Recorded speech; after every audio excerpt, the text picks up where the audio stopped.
बिस्मिल्लाहिर्रहमानिर्रहीम।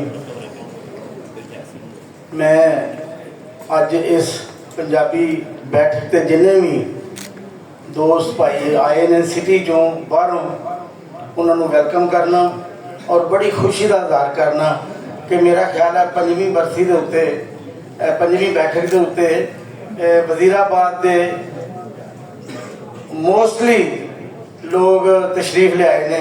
इन्ने पहला जौक शौक नाल नहीं सुनाते और मैं इंशाअल्लाह वादा करना कि असी हर साल अगली जी बैठक होवे करेगी वो इस तो भी शानदार मुनकद करांगे तो जिन्ना चਿਰ जिंदगी इंशाअल्लाह ताला इस बैठक और अफजल तैर वजीराबादी दे कंधे दे नाल कंधा ला के खलोते रहांगे। दूसरी गल अफजल ने की कि लोगों के वालदैन जायदादां छड़ के जाते हैं। यदा मैं नहीं शायद कि मैं तैर साहब को कहना होंदा था कि अजे तो 4 बजे तुसीं घर नूं मूँह कर लेंदे हो तो यकीन करो उन्होंने लफज होंदा सी कि मेरी दिहाड़ी लग गई है मैं शाम तक की करना पै गया मैनूं जिन्ने चाहिए सन लभ गए।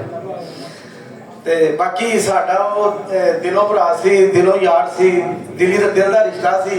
असीं ये उहदी वजह तो जिहड़ा प्रोग्राम करने वो दिलों ही करने हैं तो इंशाअल्लाह दिलों करते रहांगे। तो जिन्ने भी दोस्त आए ने मैं लफज कोई नहीं उन्होंने शुक्रिया अदा करा।